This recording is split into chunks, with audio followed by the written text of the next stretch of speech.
Halo, selamat sore pemirsa Malo TV. Kembali bersama saya KKD dari Malo TV dalam acara kita Parlementaria. Seperti biasa kita di Hotel Gaya, sebuah hotel unik ada di tengah kota Ternate.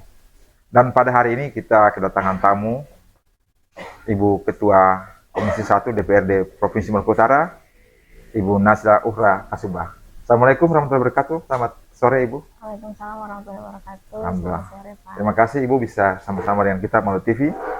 Dan pemirsa, kita akan bersama dengan Ibu Nazla beberapa menit, sekitar 10-15 menit. Kita akan bincang-bincang tentang isu-isu trending di Maluku Utara. Baik, Ibu Nazla, beliau adalah lulusan dari Istanbul Sultan Mehmet University ya Bu ya? Itu exchange. Exchange ya. Pokoknya dengan segudang wawasan yang ada, bisa membawa kontribusi bagi pembangunan di Maluku Utara, terutama bagi kaum perempuan. Baik Ibu, kita langsung saja untuk tema kali ini. Ibu sebagai seorang anggota legislatif, tentu di dalam tugas-tugas konstitusional Ibu, salah satunya adalah reses. Baru saja Ibu selesai menjalankan reses dan memasuki masa sidang mungkin yang ketiga ya Bu ya. Apa yang Ibu temukan di lapangan dalam masa reses tersebut? Kalau yang saya temukan, Maluku Utara khususnya masih berkutat dengan isu-isu infrastruktur. Iya. Seperti talut karena abrasi, kemudian jalan tani, kemudian kalau di bagian Galela dan Loloda itu jalan akses jalan itu masih belum, sama ada jembatan-jembatan juga sih. Itu salah satu yang paling utama ya masyarakat ini. Kemudian ada isu-isu lainnya yang saya temukan adalah isu kekerasan seksual yang masih marak dan penanganannya masih agak alot alot dan lambat masyarakat. Kemudian yang isu selanjutnya adalah konflik. Ya, masih ada konflik. Ya, kecil-kecilan tapi lumayan meresahkan lah. Konflik horizontal gitu ya, antara masyarakat yang masyarakat. Ya, tapi mostly karena anak mudanya juga. Kenakalan remaja. Terus yang ketiga itu adalah isu DOB. DOB, ya ini menarik DOB. Pemirsa, kita akan bahas tentang DOB, ini menarik sekali. Baik Ibu, dari yang Ibu temukan adalah soal infrastruktur, baik. Tapi terlepas dari itu, mungkin ada yang Ibu temukan juga dalam kapasitas Ibu sebagai ketua dan juga sebagai anggota legislatif perempuan. Sejauh mana keberpihakan regulasi kita terhadap partisipasi perempuan di tengah pembangunan di Maluku Utara? Kalau saya pribadi melihat kita nggak bicara sebelum berbicara regulasi, kita bicara prestasi dulu. Prestasi ya, baik. Prestasi kan kita lihat di Maluku Utara ini keterwakilan perempuan sangat bagus ya, khususnya di ranah provinsi sampai nasional nih. Walaupun ada di beberapa daerah masih ada anggota dewannya yang cuma satu perempuan. Tapi kalau kita lihat dari provinsi sampai ke nasional, pertama dari 3 kursi DPR RI, 2 kursi kita perempuan, ada Ibu Alinus sama ada Ibu Iren, itu 2 perempuan. Kemudian kita lihat juga gubernur kita seorang perempuan. Terus kita lihat juga komposisi kepemimpinan di DPRD Provinsi Maluku Utara.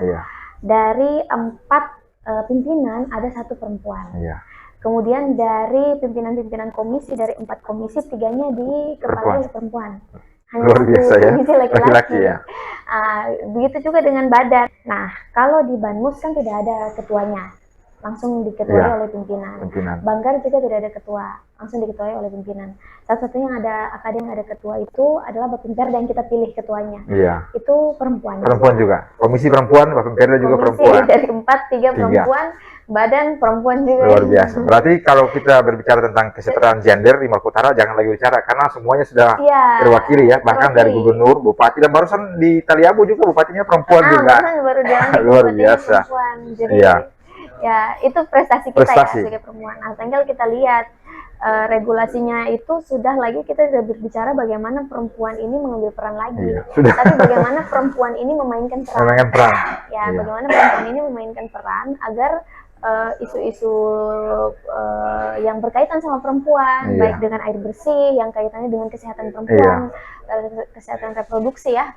Kemudian kita pergi juga dengan baik itu pendidikan, baik itu kekerasan seksual, pendampingan seperti ini, bagaimana perempuan-perempuan yang sudah menduduki posisi kepemimpinan ini memaksimalkan perannya ya. Jadi sudah tahapannya udah harus bukan lagi mencari kesetaraan gender, tapi bagaimana memaksimalkan peran yang didapat. Makanya kita melihat ada perempuan mengkritisi perempuan. Nah itu jangan kita lihat sudah aneh, karena partisipasi kita udah masuk, tinggal sama-sama kita saling kawal nih. Kalau kita jangan lupa tujuan perempuan mengambil peran ini juga sebenarnya untuk perempuan juga.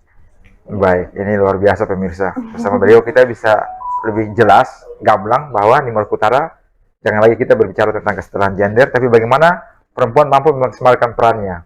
Baik, Ibu Nasla, tadi Ibu sempat singgung tentang DOB ya, ini menarik. Di berbagai media ramai pembicaraan tentang daerah-daerah yang ingin memekarkan dirinya, menjemput daerah otonomi baru. Bagaimana Ibu melihat hal ini, terutama dari perspektif administrasi pemerintahan, kemudian keuangan atau fiskal, dan secara sosial di Maluku Utara? Nah, kalau saya sebagai anggota dewan, saya udah tahu kalau seandainya ada panitia-panitia untuk persiapan DOB ini. Kalau di Halmahera Utara itu ada 2, Galela Loloda dan Kao Raya. Jadi persiapannya udah, saya waktu ke Galela Loloda, saya pastikan dulu di setiap titik bahwa DOB ini muncul dari suara rakyat dulu. Karena persiapan atau siap atau tidak siapnya nanti dikaji nih di pusat, itu kan nanti dipersiapkan oleh para aktivis, akademisi, dan panitianya.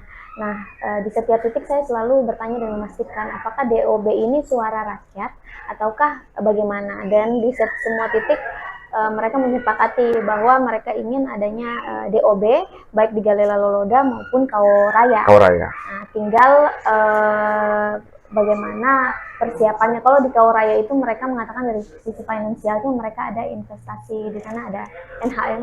Nah, jadi mereka merasa seharusnya kalau itu langsung mungkin mereka akan lebih merasakan dampaknya.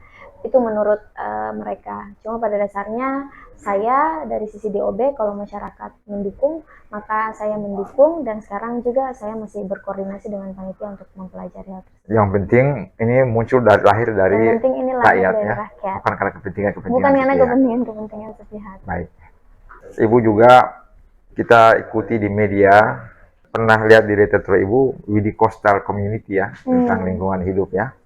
Nah, lagi ramai di Maluku Utara pemberitaan di media terkait dengan masyarakat yang termarginalkan, masyarakat adat. Kita ikuti di Haltim betapa masyarakat adat yang mendiami negerinya, kemudian pada saat ini di tengah derasnya gempuran investasi dan pertambangan, tapi di satu sisi masyarakat adat diperhadapkan dengan masalah-masalah hukum pada saat mereka memperjuangkan haknya. Bagaimana Ibu melihat hal ini? Ini dilema ya Pak, menurut saya.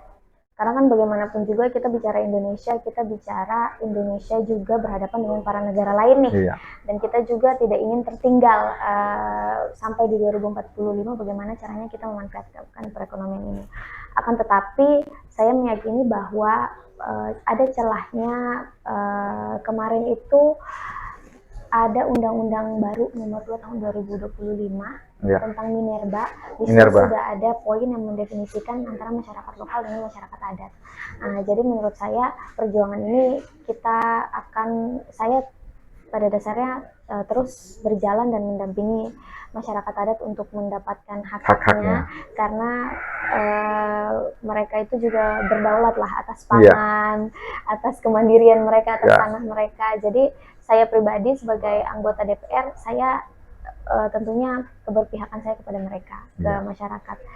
Tapi bukan berarti saya meyakini bahwa bukan berarti kita ilfil terhadap investasi. Hanya saja masyarakat adat dengan alam mereka sudah harmonis nih, mereka sudah berjalan dengan sangat. Tinggal investasi ini bagaimana disatukan dan berjalan bersama-sama lagi secara harmonis antara masyarakat adat, lingkungan, dan investasi ini bagaimana beriringan ya, sinergis ya. Mungkin itu masih menjadi PR. Jadi kontekstualnya Ibu tetap mengacu pada regulasi yang ada, yang Undang Minerba, tetapi juga tetap memperhatikan hubungan kemanusiaan ya, dari masyarakat, itu yang paling utama. Baik Ibu, ini menarik sekali tentang masyarakat adat, dan ada satu hal yang ingin kami mendapatkan sebuah kejelasan dari Ibu, karena ini publik melihat Ibu luar biasa. Ibu seorang, maaf ya, mungkin masih politisi yang baru ada di Pencah Maluku Utara, tapi di tengah-tengah berbagai partai misalnya melakukan penekanan kepada anggotanya secara internal dalam hal tidak mengkritisi kepala daerah, dalam hal ini gubernur, tapi Ibu kelihatan cukup berani untuk menyuarakan apa yang Ibu anggap mungkin ya anggap benar, Ibu suarakan. Apa Ibu tidak takut dengan sistem kepartaian yang ada, loyalitas terhadap partai seperti apa? Pada dasarnya saya maju ini karena partai juga, jadi otomatis loyalitas saya terhadap partai itu yang utama. Justru karena saya loyal terhadap partai, saya memahami apa yang sebenarnya partai inginkan. Partai ini hadir itu juga kan dari dasar kepentingan masyarakat. Sejauh ini saya tidak merasa ada penekanan dari partai, walaupun mungkin sebagai anak muda saya merasa diajarkan, dalam artian diajarkan itu di partai itu seperti mungkin belajarlah, mungkin bahasanya lebih diplomatis atau bahasanya lebih diperhalus. Tapi saya pribadi belum merasakan adanya penekanan-penekanan yang keras ya dari partai. Saya menganggap itu bukan penekanan, itu nasihat. Jadi maksudnya tetap gas untuk masyarakat, tapi ya dalam tataran menghargai juga. Saya merasa karena saya masih muda, kita berproses. Dan saya melihat satu nasihat itu dia tidak akan membungkam suara saya, pertama. Kedua, tidak akan mengurangi keberpihakan saya kepada masyarakat. Tapi ketiga, dia akan mempoles saya menjadi seorang wakil rakyat yang menyuarakan suara rakyat dengan lebih baik lagi. Luar biasa. Seperti itu, Pak. Pemirsa, Anda telah menyaksikan sendiri. Inilah Ibu Nasya Uhra Kasubah. Beliau konsisten dengan sikapnya sebagai seorang legislator, tetap bersandarkan pada regulasi-regulasi yang ada, tetapi kemanusiaan menjadi ujung tombak beliau. Baik pemirsa, kita tidak membuat seperti biasa, kita tidak membuat kesimpulan. Anda telah menyaksikan, dan sebelum mengakhiri, kita mungkin minta closing statement dari Ibu Nasla terkait dengan kondisi Maluku Utara. Closing statement saya nih. Saya berharap Maluku Utara itu akan maju dan dia lebih banyak mendengar ke masyarakat. Coba lihat, karena menurut saya negara sudah maju, investasi itu dia beragam, ada juga carbon trading yang memanfaatkan hutan, ada juga branding pariwisata zero emission dan lain sebagainya. Saya berharap pemerintah lebih kreatif lah membangun Maluku Utara dan tidak hanya bersandar kepada kasarannya investasi tambang, tapi kita meningkatkan Maluku Utara ini dengan kreatif dan inovatif. Baik. Terima kasih Ibu Nasla sudah bersama dengan kita, dan pemirsa, kita akan jumpa lagi dalam dialog-dialog berkualitas Malu TV. Pastikan Anda selalu bersama kami, dan terima kasih. Wassalamualaikum warahmatullahi wabarakatuh. Terima kasih Ibu.